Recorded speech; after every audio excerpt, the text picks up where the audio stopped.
Hello everyone and welcome to County Perspective. This show focuses on Frederick County government, local programs and events, and the Frederick County community. I'm your host Brandon Rosa, and thank you for joining me. A lot has happened over the past few weeks, so let's begin the show with our top news stories.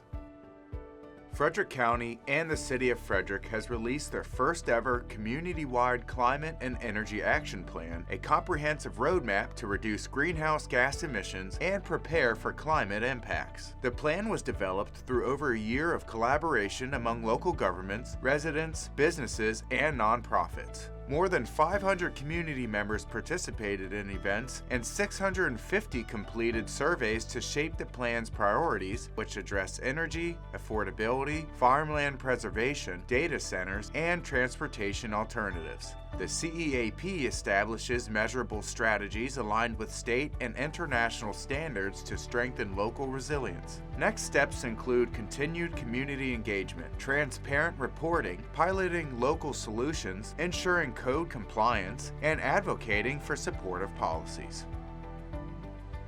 The Frederick County Office of Economic Development recently marked the 25th anniversary of Business Appreciation Week, honoring local businesses that have contributed to the county's growth and success.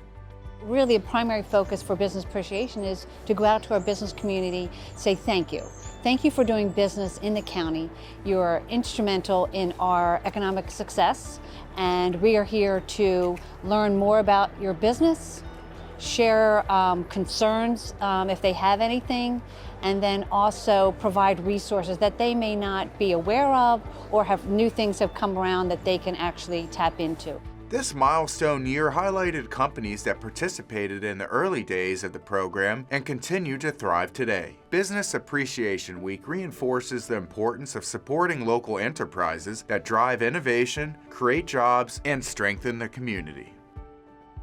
Frederick County Executive Jessica Fitzwater announced a plan to assist people in our community who have been affected by the federal government shutdown, proposing $2.5 million in emergency funding to support local nonprofits and food banks. The plan includes $1.5 million for the new Heart Grant program, helping empower area resources together, which will provide up to $50,000 to organizations offering direct aid to county residents. An additional $1 million would bolster food banks facing increased demand. The initiative aims to ensure that families have access to essential resources such as food, utilities, and healthcare. A full list of available resources can be found at frederickcountymd.gov/federal. Many tourists like to visit Western Maryland to experience a scenic train ride through the countryside, but what most people don't know, including myself until I saw this episode, is that there is a scenic train ride that departs out of Walkersville. Yes, that's right, in Walkersville. And if you want to see trains but on a smaller scale, there is a train museum in Brunswick. Watch the newest episode of Destination Frederick County to find out more. Frederick County's railroad history runs deep, from the days of steam engines to intricate model layouts that keep those memories alive today. In this episode of Destination Frederick County, we're exploring two places where the spirit of the rails thrives. The Walkersville Southern Railroad, where you can experience a classic train ride through the countryside, and the Brunswick Heritage Museum, where dedicated volunteers have recreated the sights and sounds of a bustling railroad town in miniature. Let's climb aboard and see how these local treasures keep Frederick County's railroad history rolling on.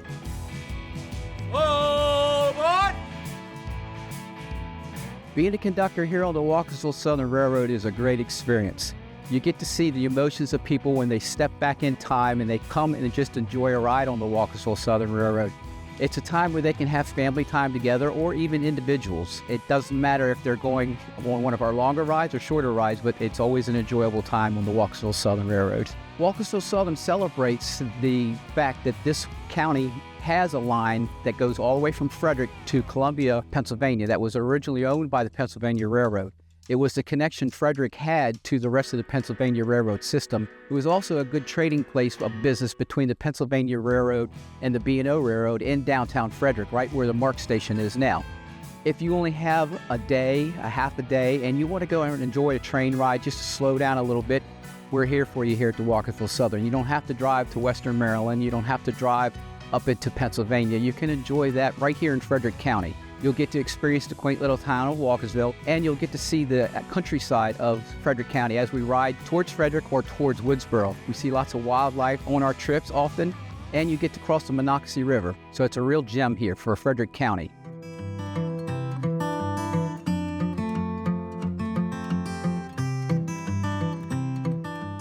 Well, the Brunswick Heritage Museum is a place where people can come in Brunswick that don't know the history, can learn the history of Brunswick. We have 3 floors depicting the history of the railroad in Brunswick, how we became to be. The railroad started in about 1890 when it moved from Martinsburg to Brunswick and became one of the largest yards on the East Coast. And it's put roofs over hundreds and hundreds of families over the years. And hopefully people can take away our heritage, how we came to be. We have 1,700 square feet of railroad. It starts from Harpers Ferry, West Virginia, and winds all the way around to Union Station, approximately 60.7 miles by rail. And everything in between is pretty spot on, late 50s, early 60s, all the little nooks, crannies, rabbit crossings, and the Brunswick Yard. Of course, when you look at the Brunswick Yard, it's all been reconfigured. And when kids look at that, they learn how the yard came to be and what it is today when they go outside, when they look out here off of Maryland Avenue. And as they go around the layout, there's buttons that they can push. The buttons are a hot item for children. There's all kind of electrical work underneath that people don't see. There's tons and tons of wiring underneath that people don't know about for the signals and different aspects, the crossing bell that you hear all the time. It's a lot of work goes into it behind the scenes that people don't know about. We're in the museum, we're all volunteers. But everybody up here brings something different to the table. You might be into wiring, I might be into building, you might be into coloring, Julie might be into scenery. Put it all together and we have our layout. Once the past is gone, it's gone, but we're trying to preserve it. People all the time are dropping off artifacts for us, and they realize that we can't display everything because we don't have the room, but we're preserving it for the next generation. So if people come and take time and ask questions, it's great. The most important thing is for people to ask questions. Folks, put it on your bucket list. Come out to check the layouts and trains in Frederick County. They're there for your enjoyment and education.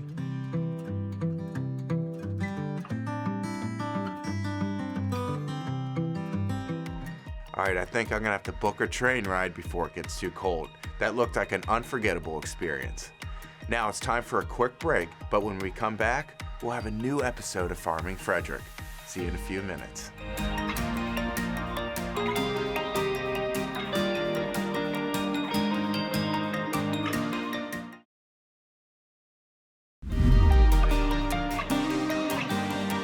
Hello everyone and welcome to County Perspective. Before we dive into the newest episode of Farming Frederick, let's see what fur baby is looking for a forever home in this episode of Adorable Adoptables.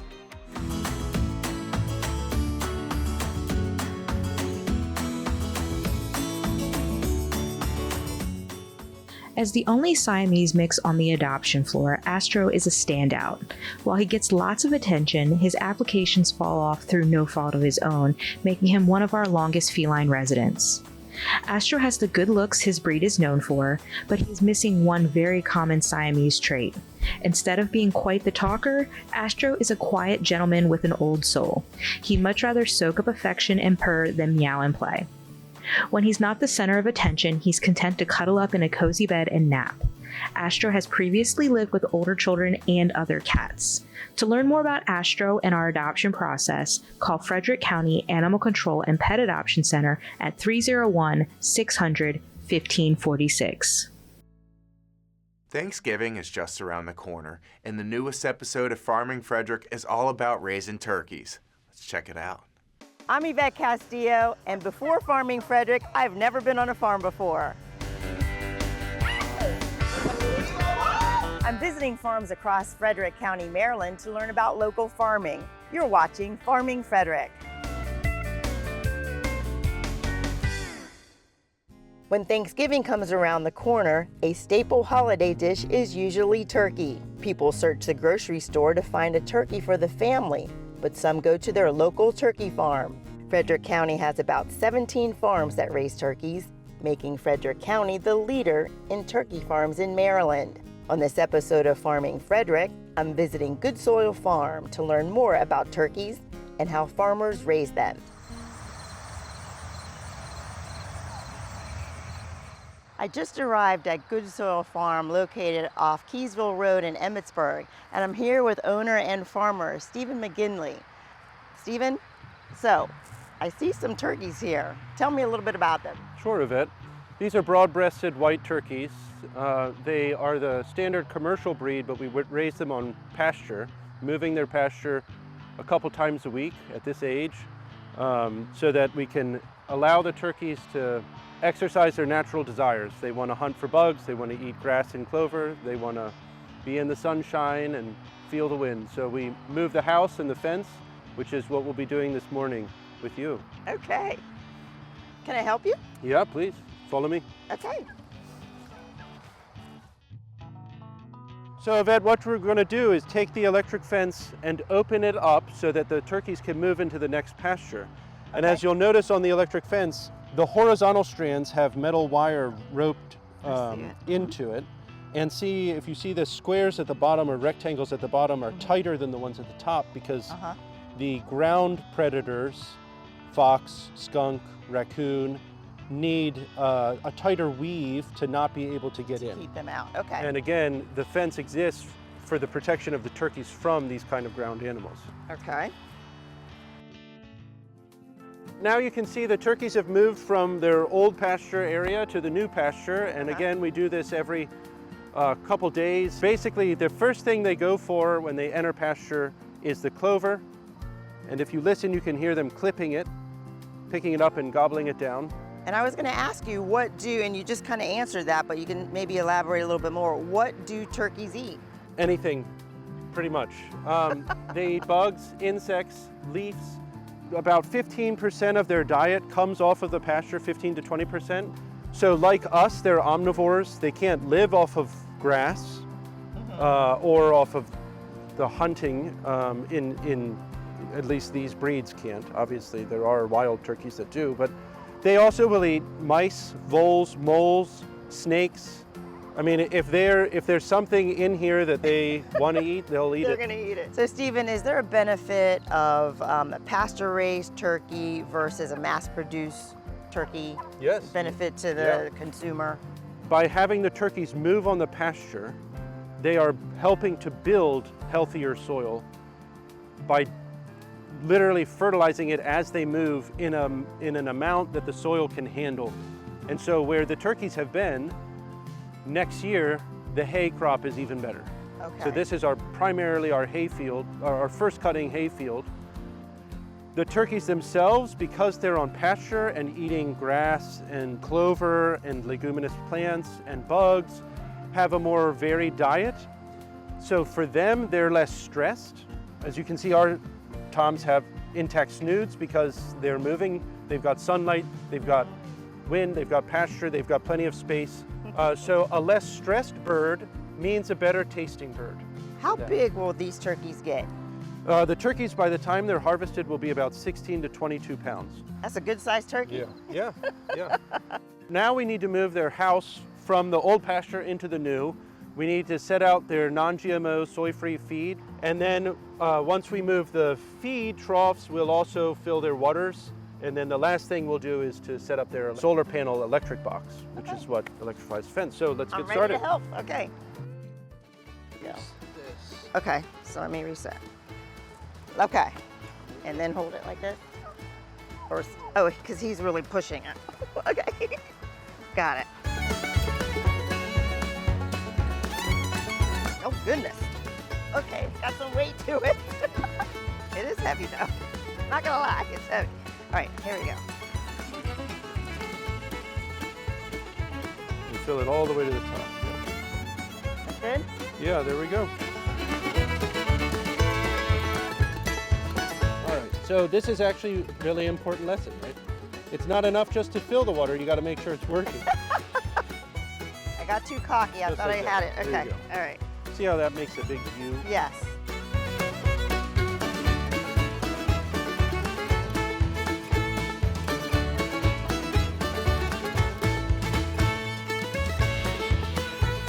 This is the ground rod. And then the orange on the one on the fence. Got it. So now they're in their new pasture, they're set, the electric box is on, and that's it, that's a wrap.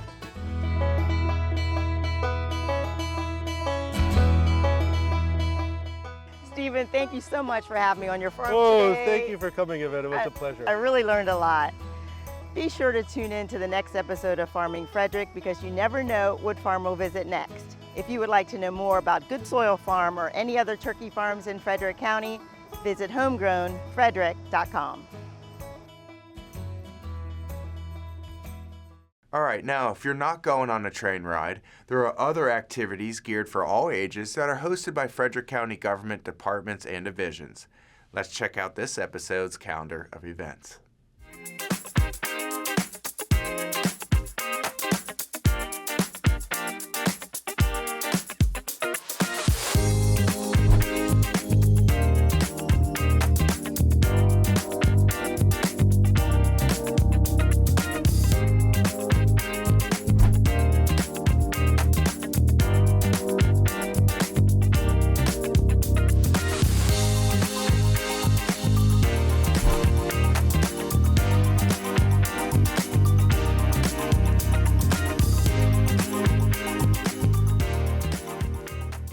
To find out more about future events and activities, visit frederickcountymd.gov.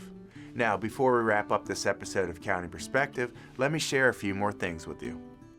Frederick County's Budget Office is ensuring national recognition. The office has been named a top performer in the 2025 Best in Governance Awards by Polco, taking honors in the Priorities in Action category. The award celebrates the team's innovative approach to community engagement through the county's annual budget survey. County Executive Jessica Fitzwater praised the recognition, saying it reflects the county's commitment to ensuring residents' voices shape local spending priorities. Using Balance Act software, the Budget Office collected feedback from nearly 2,500 residents this March, a 300% increase from last year. That input directly influences how the county allocates funds to meet community needs. If you would like your chance to speak about your upcoming budget concerns and priorities, Frederick County government is hosting a public budget hearing on Monday, December 1st, located at Winchester Hall in Frederick, starting at 6 p.m.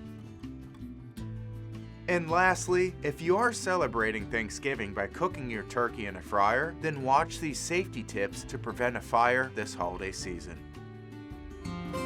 Don't let your turkey or your home go up in flames. Grease and cooking-related insurance claims more than double during the holiday season. Please use the safety principles when using turkey fryers. Don't overfill your pot with oil. Don't drop a frozen or partially thawed turkey into the oil. Don't place your turkey fryer close to structures or on decks. Do not use ice or water to cool down oil or extinguish an oil fire. Don't leave your fryer unattended. Don't use your fryer on an unlevel surface. For other safety tips, contact the Frederick County Division of Fire and Rescue Services at 301-600-1536 or visit frederickcountymd.gov/safety-home and family. Well, everyone, that concludes this episode of County Perspective. If you want to stay up to date on important news and events going on in the county, follow Frederick County on social media at FredCoGovMD. We'll see you next time with a fresh look from a county perspective. Take care, everyone.